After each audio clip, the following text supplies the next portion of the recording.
नमस्कार, आप देख रहे हैं बिग फाइट लाइव। आपके साथ मैं श्वेता मिश्रा अवस्थी। जल जीवन मिशन जिस योजना का मकसद था हर घर तक पानी पहुंचाना, लेकिन नेताओं और अफसरों ने उसे कमीशन कमाओ मिशन बना लिया। 960 करोड़ रुपए के टेंडर, फर्जी सर्टिफिकेट, नियमों की अनदेखी और अब एसीबी के शिकंजे में सिस्टम के बड़े चेहरे। लंबे समय से फरार रिटायर्ड आईएएस सुबोध अग्रवाल की गिरफ्तारी से राजनीति के साथ प्रशासनिक गलियारों में हड़कंप मच गया। इसके साथ ही कई बड़े सवाल खड़े हो गए हैं। क्या यह सिर्फ एक अफसर की करतूत है या फिर पूरा सिस्टम इसमें शामिल था? फर्जी प्रमाण पत्र पर टेंडर, बिना मौका निरीक्षण के करोड़ों के काम और जिम्मेदार अधिकारी आंखें मूंदे बैठे रहे। आखिर किसके इशारे पर चल रहा था ये पूरा खेल? एसीबी की जांच में अब तक 11 गिरफ्तारियां हो चुकी हैं, लेकिन 3 आरोपी अभी फरार हैं। यानी कहानी अभी पूरी नहीं हुई है, परतें अभी और खुलनी बाकी है। भजनलाल सरकार की जीरो टॉलरेंस नीति से इस घोटाले के पूरे राज खुल रहे हैं। टेंडर से लेकर ट्रांजैक्शन तक हर कड़ी की जांच होगी, लेकिन सवाल यह है कि क्या पानी के नाम पर हुए इस लूट का पूरा हिसाब मिलेगा? और आखिर कौन है इस घोटाले का असली मास्टरमाइंड? आज बात इसी खास मुद्दे पर।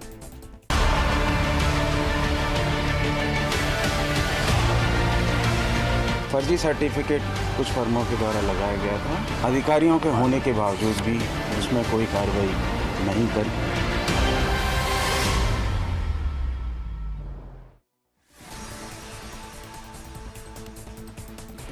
और चलिए इस खास मुद्दे पर चर्चा के लिए खास मेहमान हमारे साथ जुड़ चुके हैं। सबसे पहले उनसे रूबरू करा देते हैं। चर्चा में हमारे साथ स्टूडियो से मौजूद हैं बीजेपी से मदन प्रजापति जी। बहुत स्वागत है मदन जी आपका।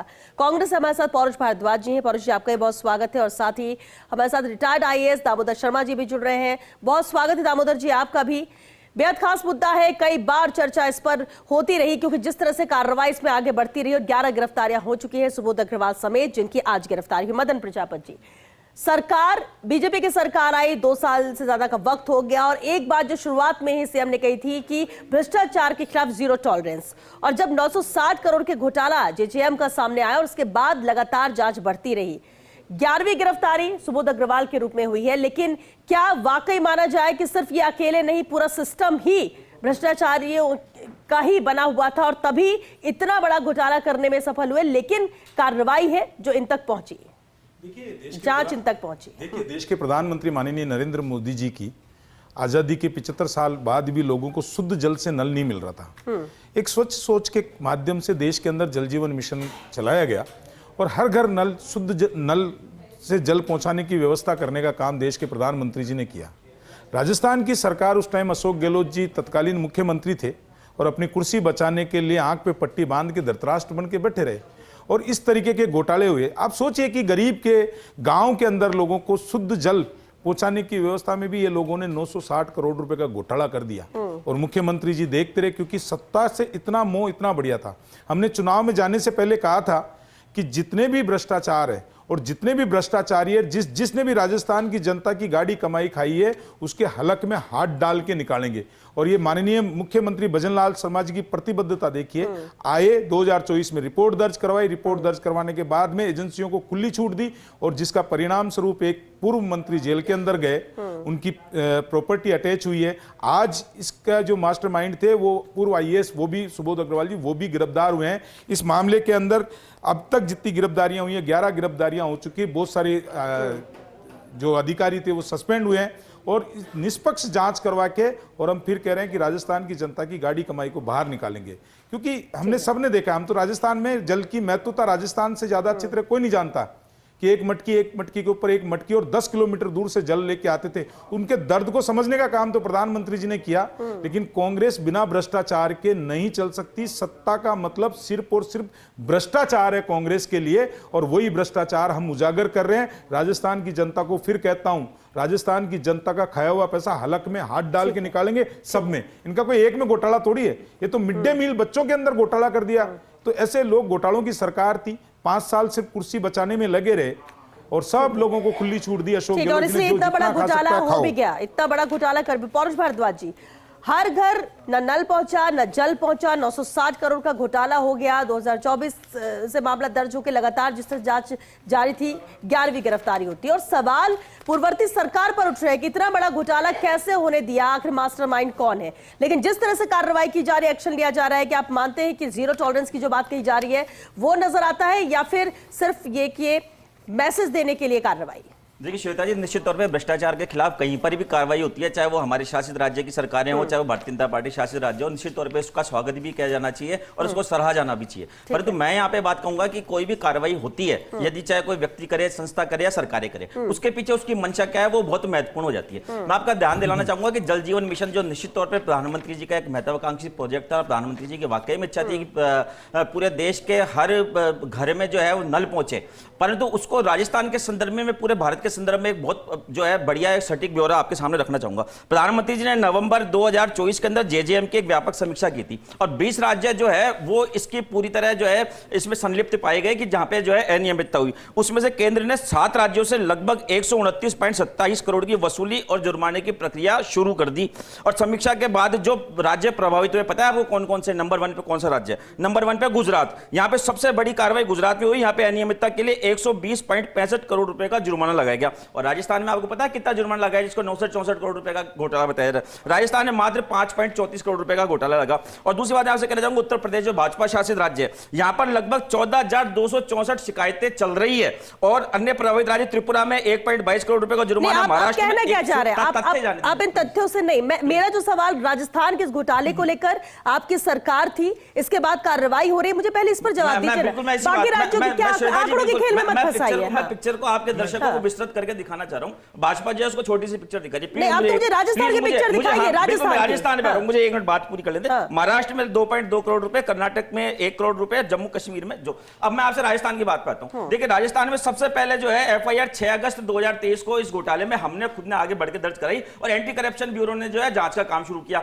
आपदा में अवसर देखते हुए भारतीय जनता पार्टी, चूंकि 2023 चुनावी वर्ष था, भारतीय जनता पार्टी को आपदा में अवसर नजर आया। भारतीय जनता पार्टी ने इस पूरे मामले में जो ईडी है उसकी कार्रवाई यहां पे शुरू करवा दी। और उसके बाद में जो आज जो सब कुछ चल रहा है वो आपके और हमारे सबके सामने। मैं भारतीय जनता पार्टी से 2 सवाल पूछना चाहता हूं कि आपने एक तरफ आप सुबोध अग्रवाल जी के लिए कह रहे हैं कि सुबोध अग्रवाल जी को आपने गिरफ्तार किया, निश्चित तौर पे अगर सुबोध अग्रवाल जी से आप कुछ निकलवा सकते हैं और अगर वो भ्रष्टाचार के दोषी है तो निश्चित तौर पर उनको कड़ी से कड़ी सजा मिलनी चाहिए। परंतु मेरा आपसे सवाल है कि जब आपकी सरकार 2023 दिसंबर में बन जाती है तो आपने उनको जो है अपनी सरकार में राजस्थान फाइनेंशियल कॉर्पोरेशन जैसा मलाई वाला डिपार्टमेंट है उसका चेयरमैन क्यों बनाया? नंबर 1 बात। और दूसरी बात, उसी समय जो है जल जीवन मिशन का जब ये पूरा प्रकरण चल रहा था उस समय राजस्थान सरकार में एडिशनल चीफ सेक्रेटरी जो इस विभाग के थे सुधांशु पंजी, उनको आपने मुख्य सेक्रेटरी क्यों बनाया? इस बात को बता दीजिए। और दूसरी बात, जो भी सरकारी कार्रवाई जानते हैं, समझते हैं, वो इस बात को जानते हैं कि किसी भी टेंडर को दिलाने में किसी भी मंत्री का सीधा हस्तक्षेप कुछ नहीं होता। टेंडर जो होता है वो अधिकारियों के द्वारा जो है पब्लिश किया जाता है, उसके बाद अधिकारियों द्वारा टेंडर दिया जाता है। मंत्री अनियमितता होने पर सिर्फ फाइल को अपने पास जांच के, यानी आप ये कह रहे हैं कि इस बड़े घोटाले में प्रशासनिक स्तर पर हेराफेरी और घोटाला किया गया सरकार का इसमें। लेकिन एक बात बताइए, किसी भी सरकार में कोई भी अधिकारी क्या इतना बड़ा हो जाता है कि सरकार तक इसकी खबर नहीं लगती, कोई जानकारी नहीं पहुंचती और नीचे पूरा खेल वो भी इतने करोड़ों में चल गया और किसी को नहीं पता चला? जी मैं बिल्कुल मैं आपकी बात से सहमत हूं कि हर सरकार जो भी जागरूक सरकार होती है, जनता की चुनी हुई होती है, चाहे वो हमारी पार्टी की हो चाहे वो भारतीय जनता पार्टी की हो, उसका उस पर ध्यान होना चाहिए। और यही कारण था कि अगस्त 2023 में हमने खुद ने आगे बढ़कर एफआईआर दर्ज कराई। और मैं एक बात और कहना चाहूंगा, देखिए कि ये ना न्याय का नियम होता है कि सभी को समान अवसर मिलना चाहिए। सुनिए तो सही, न्याय का नियम होता है कि सबको समान रूप से अवसर भी मिलना चाहिए और अगर आरोप है तो सबके ऊपर समान रूप से आरोप भी लगने चाहिए। अगर प्रशासनिक विफलता का ठीकरा राजस्थान में कांग्रेस के ऊपर फोड़ा जा रहा है तो फिर गुजरात में जो राजस्थान से बड़ा घोटाला हुआ, उत्तर प्रदेश में राजस्थान से ज्यादा शिकायतें आई, तो फिर वहां की भारतीय जनता पार्टी की सरकार के मंत्री या मुख्यमंत्री दोषी क्यों नहीं है? मुझे इस बात को बताइए। और दूसरी बात, मैं आपसे एक बात और कहना चाहूंगा कि देखिए इसमें केंद्र, सुनिए 1 मिनट सुनिए, मुझे दामोदर जी का रुख करना, फिर मैं आपसे भी जवाब लूंगी, इस पर आप जवाब दीजिएगा। लेकिन मैं दामोदर शर्मा जी भी हमारे साथ है, क्योंकि बार बार आप एक बात कह रहे हैं कि प्रशासनिक जो अधिकारी है निचले लेवल पर उनके द्वारा घोटाला किया, क्योंकि दामोदर शर्मा जी भी आईएएस रहे, रिटायर्ड आईएएस। दामोदर जी, सर पूरा सिस्टम इस पर जिम्मेदार कौन है? क्या वाकई में सिर्फ अफसर इस तरह बड़े घोटाले अकेले कर सकता है या पूरा सिस्टम ही जिम्मेदार होता है? जेजेएम घोटाले में जिस तरह से 11वीं गिरफ्तारी आज हो जाती है सुबोध अग्रवाल की, 3 अभी फरार है जिनको गिरफ्तारियां होनी है, 4 ने स्टे ले रखा है। यानी इतने बड़े स्तर पर इतने बड़े नाम अधिकारी जो सब सम्मिलित रहे, जो सब दोषी पाए गए हैं, ऐसे में दामोदर जी इस पूरे मामले में क्या वाकई में सिर्फ अफसर जिम्मेदार है? देखिए श्वेता जी, मैं कहना चाहता हूं कि इस प्रजातंत्र में बिना मंत्रियों के कोई भी नीति संबंधित निर्णय नहीं होते। और राजस्थान में जो जेजेएम वाला घोटाला है 950 करोड़ का जी, इसमें सबसे ज्यादा टाइम तक मंत्री ही जेल में रहे हैं। जो भी जल से संबंधित मंत्री थे उनकी 6 महीने बाद जमानत हुई है। इसके बाद बाकी जो अधिकारी थे जिनमें आईएएस से लेके और चीफ इंजीनियर और एक्सीएन तक के लोग हैं वो सब अरेस्ट हो चुके हैं। तो इसके पीछे कोई न कोई कारण तो है ना जिसकी वजह से उनको अरेस्ट किया गया है। नहीं तो प्रशासन में आईएएस में तो कम से कम भी 200 से ज्यादा आईएएस है राजस्थान में, तो वो तो अरेस्ट नहीं होते। और बहुत सारे आरएएस हैं वो भी अरेस्ट नहीं होते। बहुत सारे चीफ इंजीनियर हैं वो भी अरेस्ट नहीं होते। तो इसलिए मेरे कहने का मतलब ये है कि इसमें अगर गहराई में जाएंगे तो एक घोटाला वास्तव में, अब मैं ये नहीं कहता कि यूपी में नहीं हुआ या गुजरात में नहीं हुआ, लेकिन राजस्थान में हुआ है तो उसमें लोग जो जिम्मेदार हैं उनके खिलाफ कार्रवाई होनी चाहिए, चाहे वो प्रशासनिक अधिकारी हो, चाहे नेता हो, और चाहे भले से अभियंता हो। लेकिन दामोदर जी, आप क्या मानते हैं, क्या सिर्फ इनकी गिरफ्तारी ही हो जाए और कार्रवाई कर ली जाए इससे न्याय मिलेगा, या वाकई में इतने बड़े घोटाले की रिकवरी भी पूरी होनी चाहिए? नहीं, मैं ये कहना चाहता हूँ कार्रवाई का मतलब है रिकवरी होनी चाहिए, आईपीसी में इनको सजा होनी चाहिए, कोर्ट में मुकदमा चलना चाहिए, और जो लोग भी जिम्मेदार हैं उनके सबके खिलाफ सब तरह की कार्रवाई होनी चाहिए। ठीक है सर। वसूली तो सबसे महत्वपूर्ण है जी। तो पब्लिक का पैसा अगर खाया गया है तो पैसा वसूल होना चाहिए। बिल्कुल जैसे ठीक है मंत्री की आपने, तभी प्रॉपर्टी अटैच कर रहे हो वैसे अधिकारियों की भी बिल्कुल ये अटैच करो। आम इंसान का, आम व्यक्ति का ही ये हक था जिसे खाया गया। लोग तो इंतजार कर रहे थे कि घर तक पानी पहुंचे, लेकिन किस तरह से बड़ा घोटाला कर दिया गया, और इसलिए सवाल कई खड़े होते हैं। बने रहिएगा आप हमारे साथ दामोदर जी। मोहित खंडेलवाल जी भी हमारे साथ जुड़ चुके हैं, अधिवक्ता है। मोहित, स्वागत है आपका।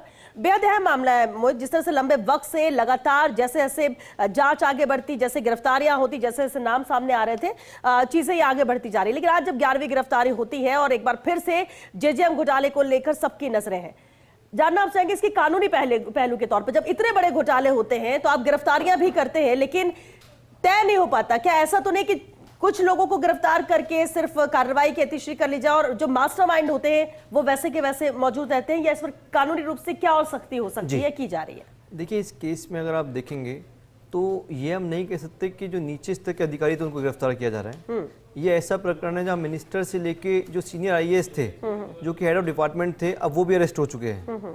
तो ये ऐसा प्रकरण है जहाँ पे एसीबी लगातार जांच कर रही है और इसे पैरेलल इन्वेस्टिगेशन एसीबी और ईडी लगातार कर रही है। तो काफ़ी बड़ा स्कैम है, 900 करोड़ से ऊपर का एलिगेशन इसमें करप्शन का है। तो जो एफआईआर लॉन्च हुई वो प्रिवेंशन ऑफ करप्शन एक्ट और आईपीसी दोनों में हुई है। क्यों जो कि सुबोध अग्रवाल जी खुद एक पब्लिक सर्वेंट थे, तो इन पे सेक्शन 7 का चार्ज है। और एलिगेशंस इसमें जो प्राइवेट कॉन्ट्रैक्टर्स है और पब्लिक सर्वेंट्स में, इनमें मिलीभगत का है। सीसी फर्जी इशू हो जाना, टेंडर्स इन्फ्लेशन पे इशू होना, बिना किसी कार्य के पैसे निकाल दिए जाना, पैसे का डिस्बर्समेंट हो जाना। तो ये सारे जो प्रकरण है, जो सारे एलिगेशंस है, ये प्राइवेट कॉन्ट्रैक्टर्स अपने लेवल पे नहीं कर सकते। तो इसमें किसी ना किसी स्तर पर सरकारी कर्मचारी की मिलीभगत होना प्रत्यक्ष रूप से दिखता है। तो इसी कारण से एसीबी द्वारा लगातार इसमें जांच की जा रही है और उच्च स्तर के अधिकारियों को गिरफ्तार किया जा रहा है। सुबोध अग्रवाल जी की गिरफ्तारी होना एक प्रकरण में बहुत अहम कड़ी मानी जाएगी, क्योंकि ये खुद सीनियर ऑफिसर थे। अगर इनकी गिरफ्तारी होती है तो अब एसीबी इनको रिमांड पर लेगी और दौरान रिमांड इनसे पूरी पूछताछ की जाएगी कि आपने किस किस कड़ी को जोड़ा, किस किस व्यक्ति, कौन कौन से व्यक्ति इसमें शामिल थे। और मुझे लगता है अगर इसमें कोई अच्छी इनको टिप मिलती है तो आगे इसमें और गिरफ्तारियां भी हो सकती है। लेकिन क्या एक क्रिमिनल कॉन्स्पिरेसी के तहत ये पूरा नेटवर्क इसमें आएगा, या फिर सिर्फ जितने नाम आ रहे हैं उस पर कार्रवाई या पूछताछ में कुछ और मामले सामने आए तो इस तरह से ये मामला बढ़ेगा? देखिए, ऐसे ऑफेंसेस में क्या होता है कि कुछ लोग तो प्रत्यक्ष रूप से आपसे इन्वॉल्व दिखते हैं। उसके बाद जो प्राइमा फेसी ऑफेंस में लोग इन्वॉल्व हैं, उनके बयानों के आधार पर एसीबी आगे कनेक्शंस बिठाती है इसके अंदर। तो क्योंकि इनको गिरफ्तार किया गया, इनके खिलाफ प्राइमा फेसी एविडेंस था, तो उस एविडेंस के आधार पर इनको पूछताछ की जाएगी। आप अगर देखें तो अरेस्ट का ऑब्जेक्ट ये होता है कि उस व्यक्ति को इन्वेस्टिगेशन के लिए आवश्यकता है, उस व्यक्ति से पूछताछ की जानी है। तो इनको एसीबी इंटेरोगेट करेगी। इंटेरोगेशन में जो साक्ष्य मिलेंगे उसके बेसिस से मुझे लगता है और जो ऑफिशियल्स है, चाहे आरएस ऑफिसर्स हो या आईएएस ऑफिसर्स हो, जो इनके प्रीडिसेसर्स रहे, क्योंकि इनका हमेशा एक आर्ग्यूमेंट रहा है कि मैं तो बहुत बाद में आया हूँ और इसमें तो ऊपर तक लोग कनेक्टेड थे। तो जो इनके प्रीडिसेसर्स थे, जो इनसे पहले वहाँ पर डिपार्टमेंट में थे और जो और सीनियर ऑफिशियल्स थे, उन सबके जो रोल है वो अब जांच के विषय में आ जाएंगे। ठीक है। मदन जी, इस मिशन के तहत जिस तरह से ये घोटाला हुआ, इसमें टाइमलाइन और बजट भी प्रभावित होगा, जो पहले तय था कि किस वक्त तक करना है क्या। अब इसमें इसे कैसे सरकार लेकर चल रही है? देखिए, एक तरफ तो कार्रवाई हो रही है, एक्शन हो रहा है। देखिए श्वेता जी, बजट की चिंता नहीं है। माननीय मुख्यमंत्री भजनलाल शर्मा जी ने 7,500 घरों के अंदर 13.10 लाख कनेक्शन हमारी सरकार आने के बाद में हमने दे दी है। और अभी जल जीवन मिशन के अंतर्गत 49.70 लाख कनेक्शन जारी कर दिए हैं। 61 लाख कनेक्शन हमारे हो गए हैं और 78.92 लाख कनेक्शनों के लिए राशि का आवंटन हो गया। केंद्र सरकार ने भी आपको जल जीवन राशि के अंदर बढ़ा के पेमेंट दे दिया गया है। दूसरी चीज, मेरे मित्र अभी कांग्रेस के प्रवक्ता कह रहे थे, बहुत चीजें बोली। एक तो उन्होंने बहुत बड़ी चीज बोली कि जो भ्रष्टाचार हुआ है उसका वो समर्थन करते हैं। उन्होंने कहा कि भ्रष्टाचार किस, देखिए आप सुन लीजिए, मैं बताता हूँ ना, शब्द टू शब्द बता देता हूँ मैं। अगर सुनने की क्षमता रखेंगे तो बता दूंगा। मैंने एक शब्द नहीं टोका 4 मिनट के अंदर। मैं उम्मीद करता हूँ ये भी मदन जी आप बात पूरी कीजिए, कितना वक्त। तो इन्होंने कहा कि भ्रष्टाचार की मंशा क्या रही है, ये शब्द इन्होंने नहीं बोला, मैंने लिखा हुआ है बाकायदा।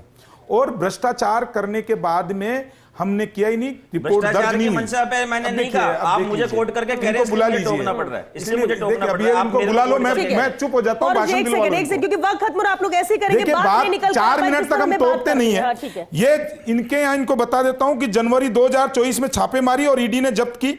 2024 में सम्मन जारी किया। 24 अप्रैल ईडी ने पूछताछ के लिए गिरफ्तार किया।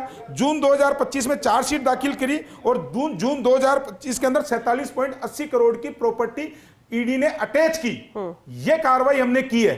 एक मुख्यमंत्री जी थे जो सत्ता बचाने के लिए आंख पे पट्टी बांध के धृतराष्ट्र बन के बैठे हुए थे और केंद्र से आए हुए पैसे में, जनता के पैसे में भ्रष्टाचार कर रहे थे। और एक मुख्यमंत्री है जो केंद्र की योजनाओं को अग्रिम पंक्ति में लागू करके और अग्रणीय रह के देश के अंदर 350 करोड़ रुपए राजस्थान की जनता के लिए अतिरिक्त लेके आते हैं। यह फर्क होता है जन कल्याणकारी, जनहितैषी और जन सेवक का। और यह फर्क होता है कि जो सत्ता के लुलुक होते हैं, भ्रष्टाचारी कुर्सी में बैठते हैं, जो राजस्थान की जनता को चूंटने का काम करते हैं। एक दूसरी चीज और मैं कहता हूं कि ये जो बार बार कहते हैं महेश जोशी जी से 3.3 करोड़ रुपए का घोटाला हुआ है, और ये इतने ऐसी सरकार थी कि जिन्होंने जमीन कुचर के सेकंड हैंड पाइप लाके गणपति ट्यूबवेल्स के वो लाके इन्होंने भ्रष्टाचार में लगा दिया और ये मानने के लिए तैयार नहीं थे। इन्होंने अभी गुजरात का नाम लिया, उत्तर प्रदेश का नाम लिया।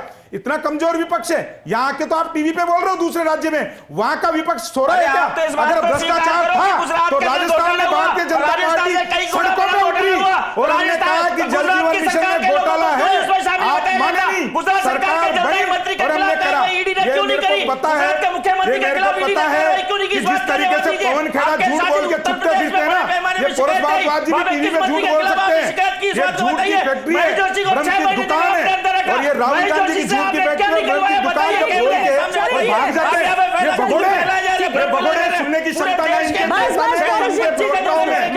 भगोड़े नेता के भगोड़े प्रवक्ता आरोप लगा के भाग जाते हैं। अरे सुन लो भैया, क्षमता रखो। 100 कर रहे हो, ये जनता को तय करने दो, जनता को तय करने दो किसने भ्रष्टाचार किया।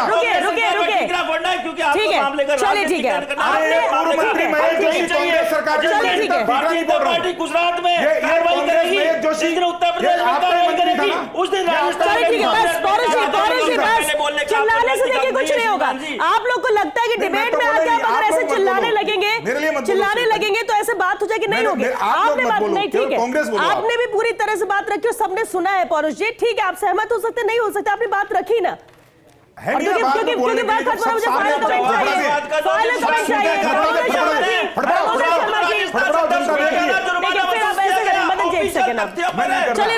चलिए पौरुष जी 1 सेकंड, दामोदर शर्मा जी सर, क्योंकि वक्त खत्म हो रहा है, फाइनल कमेंट जरूर चाहेंगे। जिस तरह से कार्रवाई हो रही है, ये क्या मैसेज जाता है? क्योंकि ऐसा नहीं कि पिछली सरकार में बड़ा घोटाला हुआ है, आम जनता के जहन में सवाल उठता है कि क्या वाकई में सरकार के रहते हुए अधिकारी इतने बड़े घोटाले को अंजाम दे देते हैं, और क्या अभी सब कुछ सही चल रहा है? एक भरोसे वाली बात भी होती है। दामोदर जी फाइनल कमेंट इस पर सर। चीज कहना चाह रहा हूँ इसमें कि जी। जो कुछ भी कार्रवाई ईडी कर रही है, एसीबी कर रही है, उसमें जो जो इन्वॉल्व रहेंगे उनके खिलाफ कार्रवाई होगी, पैसा वसूल होगा, प्रॉपर्टीज अटैच होंगी, आईपीसी में और सीआरपीसी में एक्शन होगा। यही चाहिए और क्या चाहिए? पब्लिक को जब भी पता चलेगा कि सरकार ट्रांसपेरेंट तरीके से कार्रवाई कर रही है, नहीं कर रही है। ठीक है, ये मोहित जी देखने की फाइनल बात कमेंट। मेन तो ठीक है, पब्लिक अकाउंटेबिलिटी का इशू है। अगर आप पब्लिक सर्वेंट है तो आप जनता की सेवा के लिए पद होल्ड कर रहे हैं, ना कि अपने व्यक्तिगत फायदे के लिए। अगर किसी आईएएस ऑफिसर द्वारा ऐसा किया जाता है तो उनको दंडित किया जाना चाहिए और ये समाज कल्याण के लिए आवश्यक है। ठीक है, एक फाइनल कमेंट। ये मंत्री मदन इनका जी, जेल फाइनल में था। कमेंट इस पर, ये हाँ मैं ही कह रहा हूँ, मैं सरकार इनकी सरकार का है ना दिखा रहा हूँ। ये मंत्री इनका जेल के अंदर था। ये भरत सिंह कुन्नर जो में परेशान होकर सर के बाल मुंडवा के देने वाले भरत सिंह कुन्नर जो थे, मदन जी ये एक मंत्री दूसरे सरकार के खिलाफ धरने पे बैठा हुआ था। ये इन्होंने आंगनबाड़ी के अंदर घोटाला कर दिया। ये आंगनबाड़ी के अंदर घोटाला कर दिया। ये पोषाहार के अंदर घोटाला कर दिया। ये किसान आत्महत्या करने पे मजबूर हो गया था। और फिर यहाँ झूठ बोलते, तथ्य लेके नहीं आते, जनता के बीच में बोलने का नहीं होता। दूसरा बोलता है जब फड़फड़ाने के बजाय लेके आया करो कुछ भाई, पढ़ के आया करो, फड़फड़ाने के लिए लेके आया करो। आपके पास होता फाइनल नहीं। कमेंट बोला, आपके पास फाइनल कमेंट ही नहीं है। Final comment, final comment, final comment, final comment. अभी जवाब देने का नहीं, आप जवाब दीजिए फाइनल कमेंट इस कार्रवाई पर। Final comment. मैं आपसे इस बात को कह रहा हूं कि ये कार्रवाई जो है, अगर ये भ्रष्टाचार रोकने के लिए तो निश्चित तौर पे कांग्रेस पार्टी इसके साथ खड़ी है। कांग्रेस पार्टी नजर आए, साथ नजर आए, आ नहीं रही है। 17 बलात्कार प्रतिदिन होते हैं आपके यहाँ पे। 17 बलात्कार प्रतिदिन होते थे। 19 पेपर लीक हो गए। जल जीवन मिशन का पैसा जनता का आप खा गए, आंगनबाड़ी का पैसा आप खा गए, मिड डे मील का पैसा आप खा गए। और वो जो अशोक गहलोत जी कुर्सी बचाने के लिए भ्रष्टाचार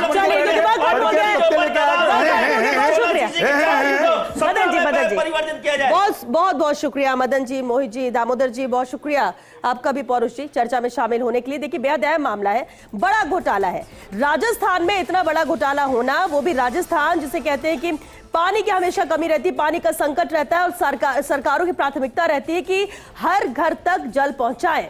लेकिन उसी जल को लेकर किस तरह से बड़ा घोटाला किया गया वो सबके सामने है। कार्रवाई लगातार जारी है। जिस तरह से मौजूदा सरकार ने कहा कि जीरो टॉलरेंस भ्रष्टाचार को लेकर, और उसी का नतीजा नजर आता है कि यहां लगातार कार्रवाई हो रही है और बड़े चेहरे भी बेनकाब हो रहे हैं। लेकिन सरकार अपने स्तर पर काम कर रही है, इस मिशन को आगे बढ़ाने के लिए भी आमजन को राहत देने की कोशिश कर रही है। दूसरी तरफ जांच जारी है और जो चेहरे पर्दे के पीछे थे वो बेनकाब हो रहे हैं, गिरफ्त में आ रहे हैं, पूछताछ जारी है ताकि और भी अहम खुलासे हुए। लेकिन एक अहम सवाल जरूर है जो आम जनता भी जानना चाहती है कि क्या वाकई में ये जांच, ये कार्रवाई आखिरी तक पहुंचेगी? क्या वाकई में इस कार्रवाई से मास्टरमाइंड बेनकाब होगा या वो नाम कई फाइलों में दब जाएगा? इंतजार इसका जरूर रहेगा। चलिए इस एक साथ बिग फाइट लाइव में आज के लिए बस इतना ही। नमस्कार।